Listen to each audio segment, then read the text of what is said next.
From Interior Alaska's most trusted news source, this is the Fbx Evening News.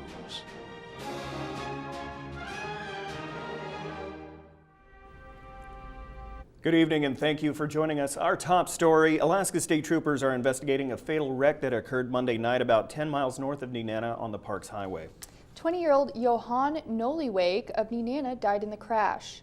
He was driving a car that collided with one driven by 65-year-old Nico Limon of Healy. Limon and his passenger, 43-year-old Crystal Mulcahy of Fairbanks, were taken to Fairbanks Memorial Hospital for treatment. Troopers and Nenana firefighters responded to the crash and the highway was closed for several hours. And in other news this evening, the Fairbanks City Council chambers was filled with people protesting an ordinance that would ban marijuana clubs. Now, the ordinance comes at a time when a new business called the Higher Calling marijuana club that does allow the use of cannabis opened following the recent legalization of the drug in the state. Reporter Ryan Grimes has the story. Many members of the public spoke to council members at City Hall last night to voice their opinions regarding ordinance number 6002, which bans marijuana clubs under the Fairbanks General Code. I propose instead let's leave the club open. Instead, let's let them smoke in a place where they can just stay contained. Let's not let them walk around on the streets and do that kind of thing. Yes, it's illegal, I know, but people do it anyway. So let's put them in a building where they're safe and they can talk to each other, they can mingle and do that sort of thing. I'm not here to stand up for any particular organization or to discuss just the Higher Calling. I'm here because of an ordinance that is completely prohibitive in nature and is difficult to fix something after you've implemented complete prohibition rather than to go back and fix something. A big factor in me deciding to stay and start my life here, and I really want to start contributing to the community, is that I can smoke marijuana.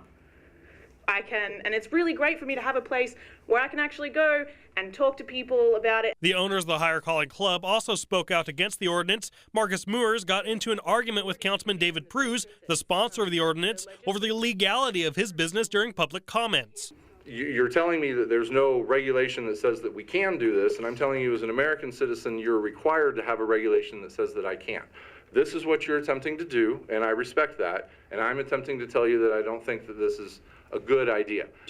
Could you have a business there that anyone who pays you $10 can come in and consume their alcohol? Could you do that? Marijuana is not alcohol. No, you're right, it's not, but could you do that in the state of Alaska? I have no idea. I don't think you can either, and that's what we're doing. You don't have the license to do this. But there's no license required. If you asked me to get a license, I would be more than happy to. After public comments, Pruse initiated a vote to postpone the marijuana club banning ordinance until June. Let this group, this industry, go to the legislature and say, these are the ramifications that can happen, so let's address this. Get the license. I don't think anyone's here opposed to the business at all, but let's have the state of Alaska address it. The council passed the notion unanimously. However, until such a time occurs that the state makes a final decision on the legality of marijuana clubs in Alaska, City Attorney Paul Ewers states that it is still illegal to conduct such a business according to state law. It's not a free pass, so no one should go out of here thinking the city has given them some type of license or permission. This is Ryan Grimes reporting. 2 suspects involved in the October shooting at Santa's Fireworks were in front of Judge Bethany Harbison at the Fairbanks Superior Court today. Judge Justin Kavana pleaded not guilty to attempted murder, assault 1, and robbery 1 for allegedly shooting a man near Santa's Fireworks. Deborah Carroll pleaded not guilty to armed robbery. According to the victim, Carroll had called him in fear of her life, asking him for help the night of the incident. The victim said he picked Carroll up and drove her to Santa's Fireworks, where she had stored some of her belongings. After arriving at the scene, Carroll stepped out of the truck and the victim heard Kavanaugh banging the gun on his window. Before he could move, Kavanaugh allegedly fired the gun, hitting him in the rib. The victim then fled the scene and ran to the highway for help. A Fairbanks man was arrested and charged with felony vehicle theft and assault 3 yesterday. Now, 26-year-old Vincent Blue Matheny was arrested after allegedly stealing a pickup truck and trying to run over a Fairbanks police officer near O'Connor Road yesterday afternoon. The Fairbanks police received a sighting of stolen Ford truck around 3 p.m. yesterday. The police stopped the truck and an officer got out and approached the vehicle. Blue Matheny then drove the truck at the officer, who got out of the way. Blue Matheny then hid in a nearby garage. He surrendered after a K-9 unit was brought in and announced at the scene. There were no injuries to either party. All right, when we come back, the Fairbanks North Star Borough Assembly will vote on an ordinance that would change air quality regulations. We'll have details on that.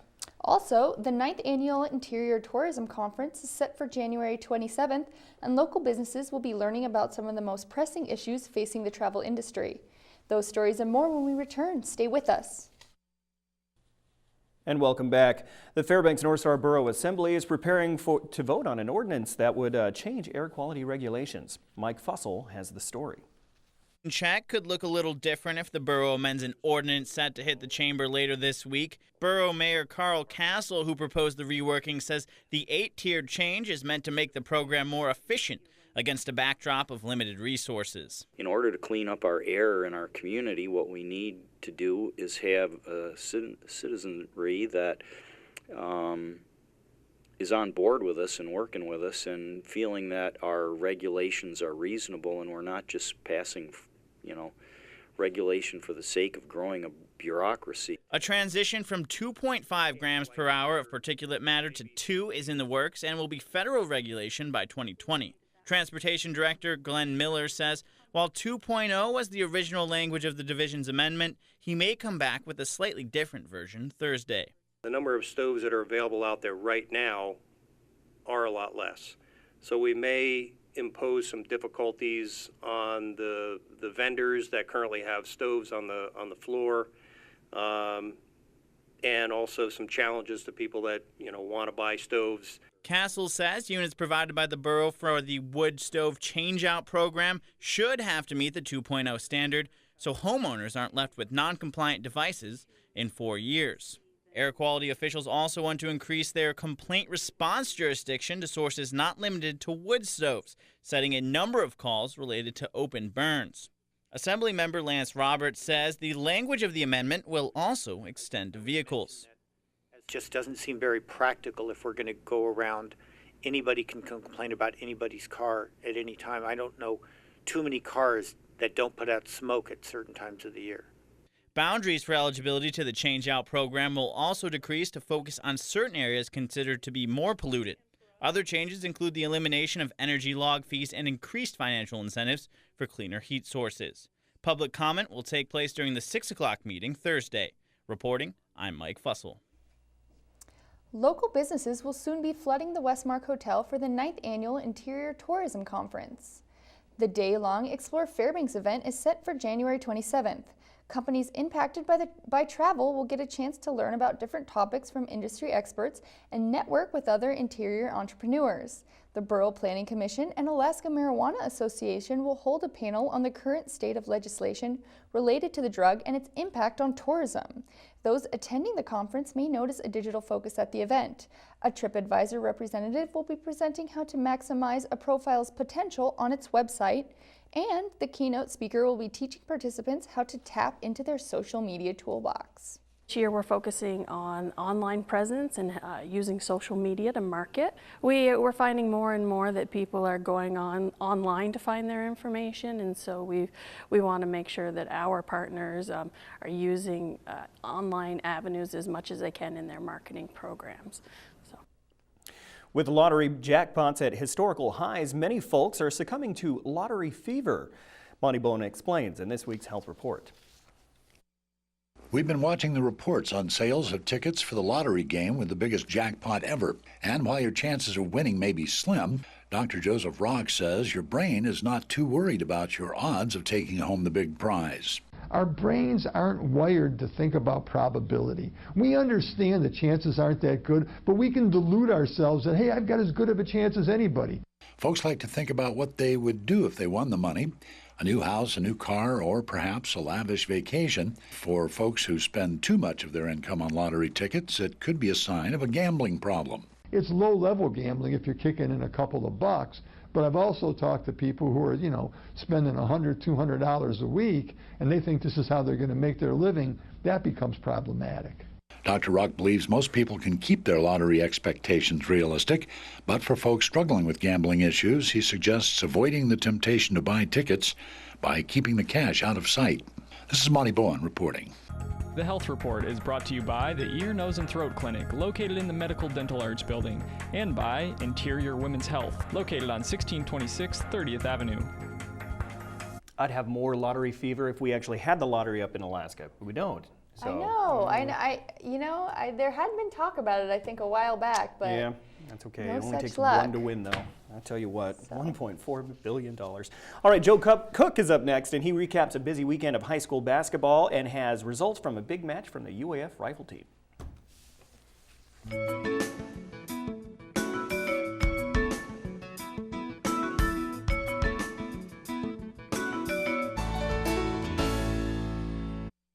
Welcome back, Interior Alaska. Joe Cook here with your local Tuesday Sportscast. The number 5 UAF rifle team faced off against their number 1 arch rival, the number 1 West Virginia Mountaineers. The Mountaineers won the national title by just a few points over UAF last year. Today, the Nanics lost by 24 to West Virginia in their first head-to-head meeting. West Virginia's 4,724 points is a new NCAA record for a total score. Alaska shot a season high in air rifle, led by Sagan Madalina's first place score of 598. Tim Cherry won small bore with a 589. Sunday, Alaska posted a 4.682 in the Palmyra Invitational. To wait to see how that score stacks up after 3 more weeks of shooting. UAF faces Nevada and Texas in February for their next match. And after a successful trip, the UAF ski team is building up some momentum for the NCAA championships. Well, today we caught up with head coach Nick Crawford in today's Nanick Corner. The Alaska Nanick ski team is off to a nice start to their season. This past week, they finished in the top 30 of the U.S. Cross Country Championships in Houghton, Michigan. Saturday, Ani Uhl won a junior national title for the 2nd straight year. She won the sprint race in 5 minutes, 7.23 seconds. The runner-up was 5:07.79. In the senior races, Nicole Baith and Sarissa Lammers led the way with top 30 finishes. Baith was tops overall, placing 13th. But someone different is always stepping up for the Nanics, especially younger skiers like Max Donaldson and Seiji Takagi. They have at least 1 more year of eligibility, and a number of them are just freshmen and sophomores. So I think we're going to have a really strong team this year and just as strong a team in years to come as well. So, yeah, we had a good start. We're pleased with how many athletes performed. 4 men and 3 women cracked the top 30 in the country overall, so that's a pretty big honor. In his first season as head coach, Nick Crawford is pleased with the results so far and thinks his team will be competitive for conference championships and regionals. But he wants his program to make history in March for the NCAA championships. One of our goals for the year is to qualify a full 3 men and 3 women, which is the maximum qualify. And I think we're well on our way towards that. It's been a while since UAF has qualified the full squad of 3 men and 3 women, but I think this year could be a good year to do it, and I'd love to see that. Alaska's next meet will be on January 23rd in Wisconsin for the telemark distance races. Nanick Corner, brought to you by Sports Medicine Fairbanks. Now, Saturday night's final in the Mount McKinley Bank Classic was a sight to behold. Boileau Hall had a record crowd. Everyone wanted to see the rematch of last year's 3A final between Barrow and Monroe. Micah Hepler, he rocks the rim here to start the game as Barrow led by double digits early on. Monroe, they battled back to cut their lead to 4, led by Devon Davis's 14 points. That's as close as they would get. Barrow wins this one 54-36. They had a 13-2 run to start the second half. The last time these teams met, Barrow stopped a Ram State 4-peat attempt. This time, they ended Monroe's 5-year home winning streak. Hepler was named tournament MVP. Travis Adams of Barrow, Sika's Marjo Vivad and Tevin Bain, and Grace's Tobin Culver and Trevor Osborne were all tourney. Monroe's Jeremiah Bailey, Ryan Brantley, and Savannah Mapp were all tournament for the Rams. Barrow sweeps this year's Mount McKinley Bank titles. Coaches got us all gathered up in the locker room and told us that these are going to be our last 2 quarters of this tournament, and if we want to make a statement now, we have to do it. We have to do it in this game because it's a big game for 3A state basketball around Alaska. Barrow has a very young team, but they've been in these wars and they've had these experiences, and I know we haven't. Like I said, we just wanted to play a little bit better, but all experience, wins are not worthwhile if you don't learn from them, and neither are losses. And so hopefully we're learning from each of these steps. And here are the other results. The West Valley boys placed 3rd in the Alaska Prep Shootout with a 74-59 win over Galena. Daniel Hornbogle scored 23 in that one. Latham falls to Palmer in the final game of the Elk Showdown, 58-30. Gabriel Howard and Jeremiah Handy both had 8 points for the Mutes. In Kodiak of the Joe Floyd tournament, the North Pole boys, they lost a tight game, 43-41 to Kodiak. Taylor DeAngelis had 11 points for the Pats. The North Pole girls, they won their first game of the year, 15-14 over Kodiak JV in that one.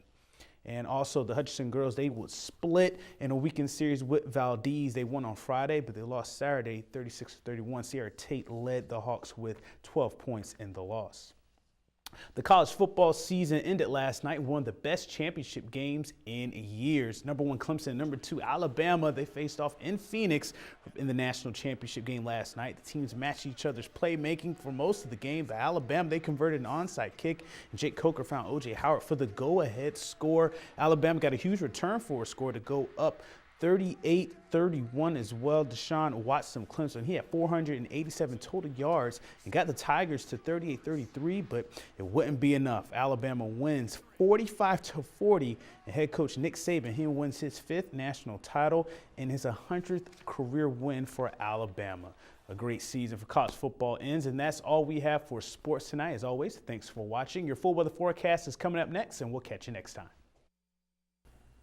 And welcome back to the weather block of our broadcast. Daryl Clark filling in for Mike Schultz, still on vacation all this week. And yes, you did feel something shake around 5:30. That was a 3.0, well, actually a 2.9 about near Fox, apparently. That's all the detail I know about that, but a little tremor to start our evening off.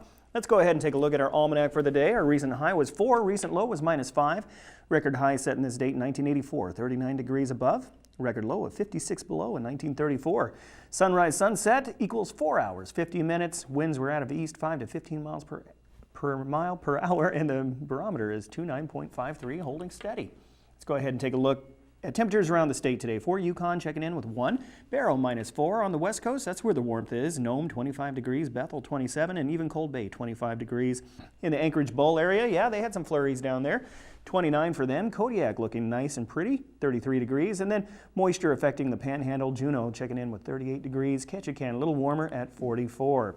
Taking a look at the lower 48, and let's see what we can see.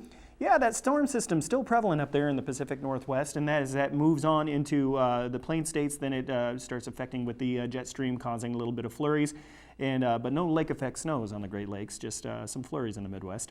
Also, pretty much a relatively calm picture everywhere you look at. Down south, Dallas, 63 degrees today. A little warm up for them. They were a little colder yesterday. New Orleans, 61 degrees. Atlanta, 53 degrees. And on the East Coast, where the State of the Union was tonight, 47 degrees in D.C., 45 for New York. Looking nice in Miami, though, right there. 66 degrees. I could take that. Let's go ahead and take a look at the U.S. forecast for later this week.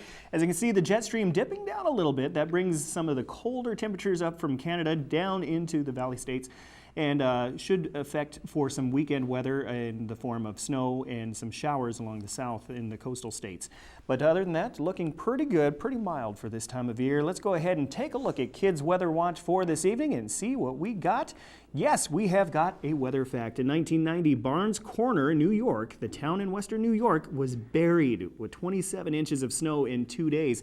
That is a lot. I would not want to shovel that off. Okay, so thank you to Mount McKinley Bank, 50 years serving the community. And of course, when Mike returns next Monday, he will welcome the 3rd grade class from Tickasuk Brown Elementary School. Let's take a look at the forecast for tomorrow. Starting up north, flurries and fog for Barrow, 2 inches of snow for Nome, and light snow forecasted in the Fort Yukon area. Not as bad as Nome, so get those shovels out if for all you up there. In Fairbanks tomorrow, look at that, 8 degrees above. Delta, 14, a little warmer, and Healy, 16 degrees.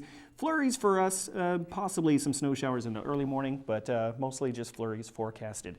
Taking a look at the Panhandle, here we go, a chance of rain in Juneau. Rain is likely in Ketchikan. Why don't we just say it's going to rain? Juneau, 38 degrees for tomorrow. Ketchikan, 43, not unlike today.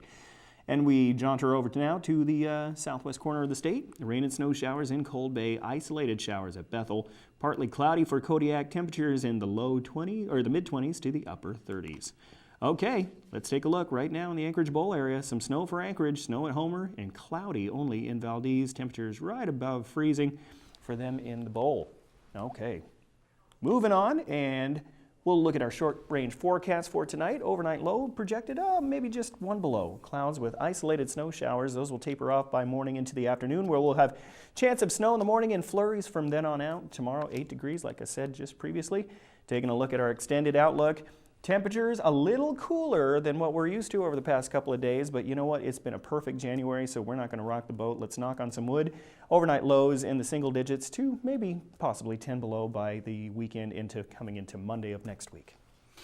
Yeah, that looks pretty good. Still Yeah. above normal, right? That's It's something still Mike will above say. normal. It'd be nice to see some snow showers get out there on the ski trails and stuff like that, and kind of room those up a bit. But it's perfect weather for skiing, though. Oh yeah, most definitely. And NAC's off to a good start their season in skiing, so hopefully their next event, which of course will be in low 48, they'll have some nice snow for them as well. Yeah, that's a real puffy snow. You got to use a different kind of wax on the skis, get your skiing run. I don't know much. I'm learning more and more every day. Right on, thanks, Joe. And that will wrap up this edition of our broadcast. We thank you for joining us. Yeah, and as always, you can catch us here 6 days a week at 6 and 11 or online anytime at webster11.com. And also tune in tomorrow morning during the Today Show with J.R. Lewis for more news updates. All right, from all of us here at the News Center, have a great night.